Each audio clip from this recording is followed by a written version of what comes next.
100 Years of Wisdom.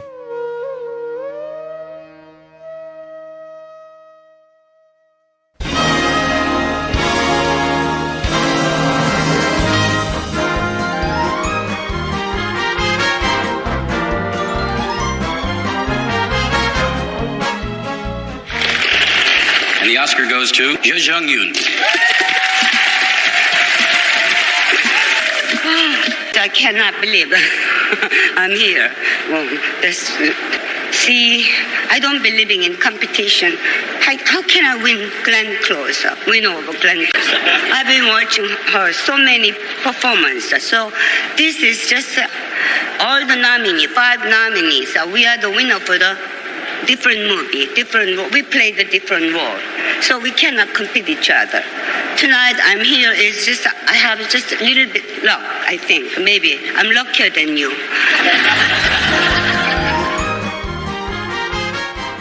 That was just a few hours ago. That was Yoon Yo-jung accepting her Oscar for Best Supporting Actress at this year's Academy Awards for her role in Minari, and I love her. I know she has such a for somebody who is so well established in her field, she doesn't take herself too seriously. Yeah. She has that charming wit. Even like right now, she's like, I was just a little bit luckier than you guys. Yeah, I love that she said something like that while burning Glenn Close at the same time. It may have come off as a burn, but it wasn't a burn. I'm just joking. It was a sign of respect. It was very right? sweet. How could I beat Glenn Close? She said, right? I love the humility in her acceptance speech. I mean, she's a grandma, right? Yeah.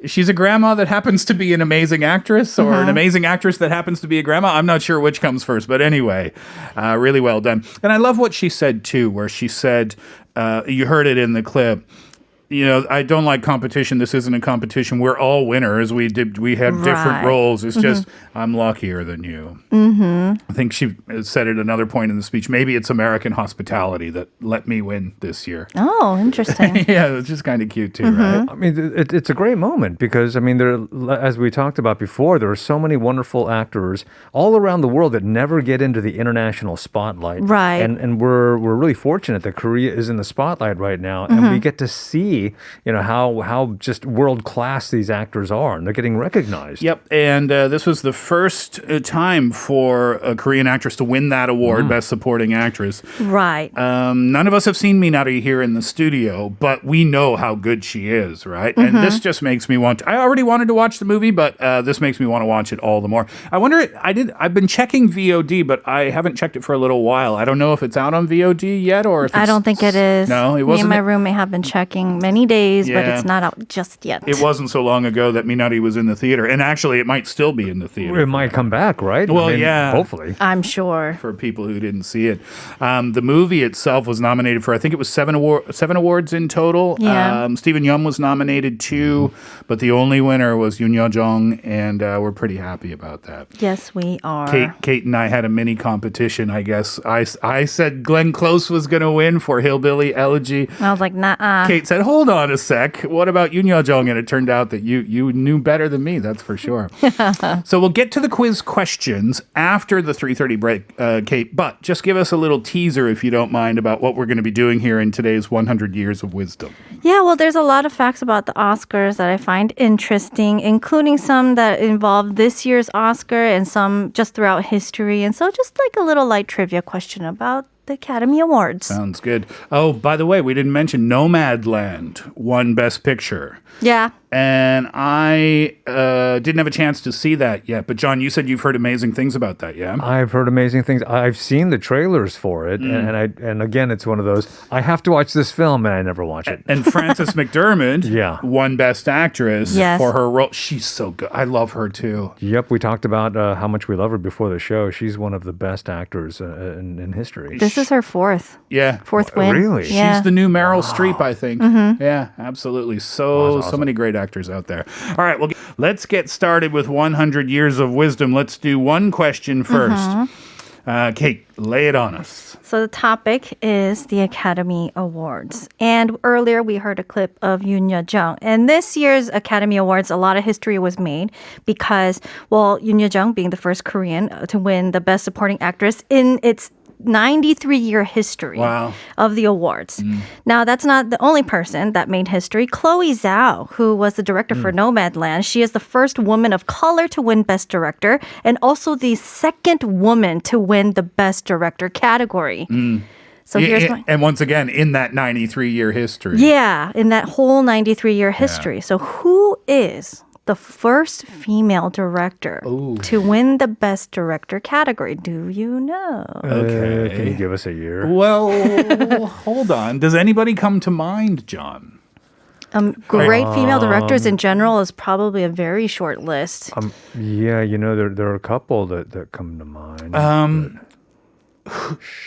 I want to say Catherine Bigelow. She's the biggest out of all of them. She directed Hurt Locker, right? Point Break 2 or something? Oh, yeah? Yeah. Oh, cool.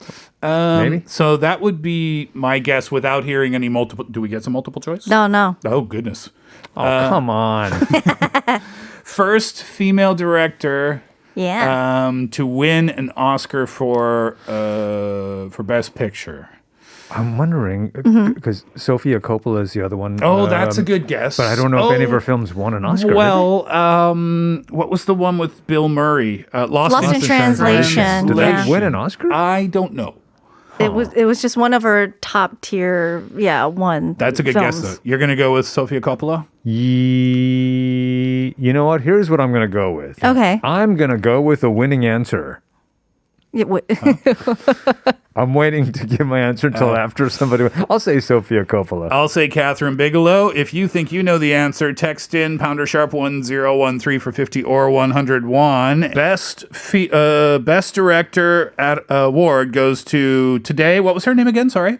Chloe Zhao. Yeah, but she was the second winner. Who was the first? Yes. That's the question. 1158 says Catherine Bigelow. 3124 says Catherine Bigelow, first woman to be Best Director. Pingsu Appa says maybe it's Peter Bint. In a different category, in a different award, perhaps, yeah. So they agree with me, 1158 and 3124. Yeah. John said... Catherine Bigelow. Is it Catherine Bigelow? It is Catherine Bigelow for Hurt Locker. Oh, wow. Nice one. Yeah. That's a good question. That's a fun little factoid, too. What year was that came out, I wonder? 2010. Already? So within the past decade, there hasn't been any female directors that got any attention. So, yeah. Jeremy Renner was in that movie, right? Yep. That's the one. Okay, let's do another question. Sure. Now, since 2002, the Academy Awards had been held at the Dolby Theater, but with the COVID pandemic, Oscar producer Steven Soderbergh decided to switch the location to Union Station this year, right? Now, it's not just any random train station they're doing this at. This station, in fact, has a lot of history with the movie industry, one being featured in many films. So of the following, which film was it not featured in? Oh, which movie did not feature Union Station, which is a train station in L.A.? It's a huge hub train station. Yeah, it's gorgeous. Is it in downtown L.A.? I think it is, yeah. And it's kind of where you would go to get to LAX and then disperse from LAX. I see, It's a huge hub. Yeah. So here are the movies. A, Blade Runner. B, The Dark Knight Rises. C, Girl on a Train. D, Pearl Harbor. Which didn't feature Union Station? Yeah. I am going to go against conventional wisdom. Okay. And I'm going to say it's Girl on the Train because I'm just like that. That was a good movie. That's a good movie. Yeah. Emily Blunt. Yeah, Emily Blunt, and she wants revenge or something, right? But I think so, yeah. I think I'm going to agree with John. Actually, I've never seen Blade Runner before.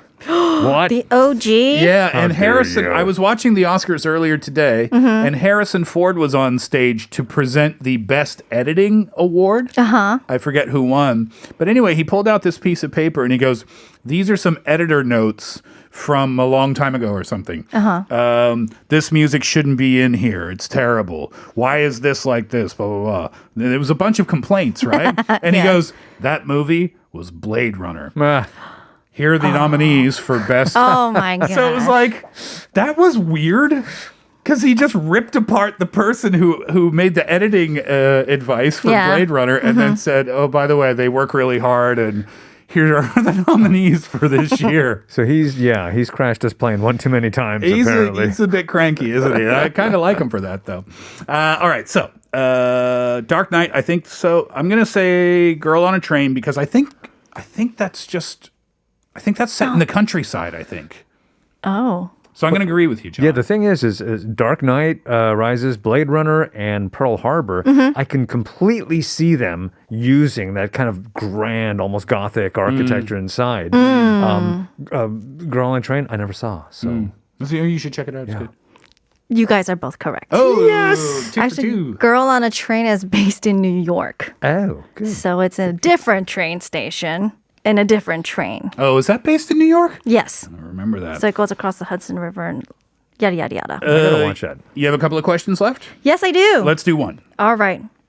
Now, there are only 3 films to win the Big 5 Oscars. The Big 5 Oscars are Best Picture, Best Director, Best Actor, Best Actress, and Best Screenplay. The first 2 of the 3 films to win all Big 5 Oscars in 1 year are It Happened One Night in 1934 and One Flew Over the Cuckoo's Nest in 1975. What is the third and final movie that win all 5 of these categories? Took everything. Great question. Sorry. Wow. I'm going to guess. Do you have a guess? I'm going to guess Shawshank Redemption. Ooh, That's a good guess. It's got to be something that's epic, right? Heavy and epic, yeah. Titanic, maybe? Okay, I got to think of something. How about Minions 3? This time it's personal. I don't know. I'm going to go I'm in a blank. I'm going to go Shawshank. Do I have to guess? Okay, I'll make a guess. What's in Yeah. the E.T.? Oh, maybe. that's a good guess, Yeah. too. What were the 5 again? Best Director, Best Actor, Best Actress, Best Screenplay, and Best Picture. Best Picture. Okay, the one of 3 movies, you said? It Happened One Night in 1934 and One Flew Over the Cuckoo's Nest in 1975. And we're looking for the third one. I'm going to guess Shawshank, but I'm not basing that on anything. It's just the first thing that came to mind. I'm just gonna stick with E.T. Phone home. It's actually The Silence of the Lambs. Oh, Whoa, interesting. really? Isn't that crazy? That I kind had of no idea that won that many thriller. Oscars. Yeah, it did. Jodie Foster, Anthony Hopkins. Hello, Clarice. Don't step too close to the glass, Clarice. It puts the lotion in the You chose the creepiest one. I know. Oh, if you haven't seen that movie, Silence of the Lambs, watch it in the daytime. Oh, yeah. Unless you like serious dark thrillers, then be brave and turn your lights out and watch it at night with a surround sound and enjoy. Absolutely, with like a little bowl of fava beans and a nice Chianti. Oh, lovely, lovely. Exactly. All right. One last question very quickly. All right. The Best Picture category is probably one of the greatest honors to receive at the Academy Awards, which Parasite won last year. Hooray. But however, throughout history of the Oscars, there's only been 2 film franchises that won Best Picture twice.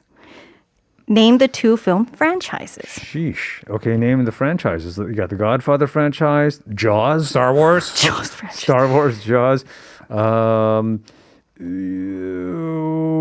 Zoolander. Oh, wow. Yeah. That's just a hope of This mine. one's tough. What are they? It is The Godfather. Yeah. And also Lord of the Rings. Lord of the Rings. Interesting. So the first one won Best Picture for right. Lord of the Rings, and then it skipped the second one, and then the third one actually won Best Picture. Interesting. I didn't love that series. Oh no, it's I amazing. love The Lord of the Rings. And you know what? I just saw it like 6 months ago for the first time. Wow. I know. But I cried. Oh, interesting. You bow to no one. All right, let's wrap up the show with your messages. 2760, which Olympic sport is your favorite to watch? Badminton matches are always fun to watch. I'm also excited about surfing being added to the list of games for the Summer Olympics this year. Kate 4927, please. 영미 선배를 외치던 컬링 정말 재밌습니다. 열심히 바닥을 닦아 골로 유도하는 스포츠. 청소하기 싫을 때 우리 집도 그렇게 닦아 하는 바람으로 시청합니다. Yeah, curling. When they did the 영미. Yeah. 영미. That team did such an amazing job. I know. The Garlic Girls. Yep, exactly. John 7661, please. Well, ski jumping is also a great sport to watch for the Olympics. I never had a personal interest in the sport until I watched a Korean movie about ski jumping and also Molly's game. I didn't see the competition, but it was still very cool when I was out there during the Olympics. I saw the ski jumping platform. That's frightening, right? I know it looks big on TV. It looks even bigger and steeper when you're standing next to it.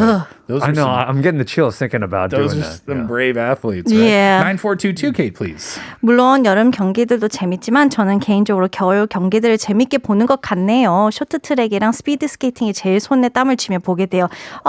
Summer games are great, but personally I love all the winter games, especially short track and speed skating.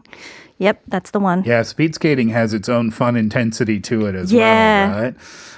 4718, please. 작년 팀 킴이 완전 센세이션이었잖아요. 그 뒤로 컬링 경기들이 항상 기대돼요. So Team Kim, that's the team for the curling. Have you ever tried curling before, either of you?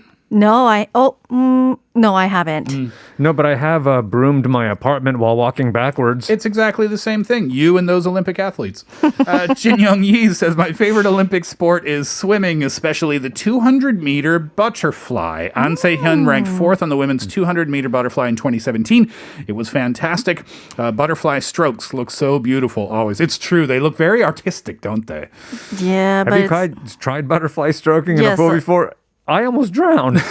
You got to be really difficult. in good shape. John Pengsu Appa says, Peng Suapa says, I like to watch basketball and bowling, but my parents like to watch soccer and golf. I don't watch too much sports, but sometimes watching is fine for me. Yeah. absolutely. Kate Dalgiade, please.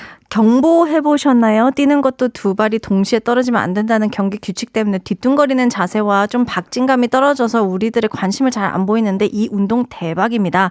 골반 아파서 고생하는 분들에게 교정 운동으로 좋고 5분만 해도 그냥 뛰는 거에 3배 운동 효과가 있어요. 뛰지 않아서 관절에 무리도 안 주고요. 남녀노소 다 좋은데 뭐라 설명한 방법이 없네요. So 딸기 8 actually mentioned what is 경보? It's like fast walking. That fast Speed walking. Speed walking. There we go. Yep. And it's kind of interesting because you can't have both feet out. Like both feet have to be touching, Exactly. or one or the other feet have to be touching at some point. And it's just kind of waddle a little bit. Interesting rule. I didn't know that was a rule. Yeah. You have to have 1 foot always on the ground. Right. Like it's kind of like what we all do, and we have to go to the bathroom really bad. I suppose so. That's stationary almost, though, isn't it? Yeah. 9198 says, I love watching bobsled ever since the movie Cool Runnings. 1920 says, 유도랑 타이콘도 경기들 제일 좋아해요. Oh, nice. Sam says, I think marathon is the flower compared to life in the Olympics. Life is about holding out. Minjun Beck says, 100% basketball. It's my favorite. I loved watching Kobe and LeBron playing together at the London Olympics. Nice. Absolute magic, Kobe and LeBron together. 5643, let's do this. Is the last one today, Kate. 어렸을 때 아름다운 그대에게라는 만화를 너무 재미있게 읽고 장대 높이 뛰기에 관심이 생겼어요. 선수들에 대해서 알고 그런 건 아니지만 그래도 경기는 지켜보게 돼요. When I was young, I read a comic book called 아름다운 그대에게, so Beautiful You, maybe? And I started getting interested in pole jumping. Oh, oh yeah, Ooh, pole pole vaulting. Pole vaulting. Yeah, Yes, that's the a cool, one. That's a cool one too. So many great Olympic sports. All right. Well, we'll have to leave it there for today. If you did send in a message and we didn't get to it, we do apologize for that, but we are reading them here in the studio, no doubt about that. We'll leave it there for the Steve Hatherly Show for this afternoon. Thank you so much for being with us over the last couple of hours. Kate, thank you. Thank you. John, thank you. Thank you. And thank you, as always, for your listenership and participation. Coffee vouchers today, 1158 Jin Young Yi. Email us, please, hatherlyshow@gmail.com. Not call, but email, please, hatherlyshow@gmail.com. Get us your information so that we can get your prize to you. Taylor Swift's going to wrap it up today. Speak now. Enjoy the track. We're back tomorrow. Hatherly out.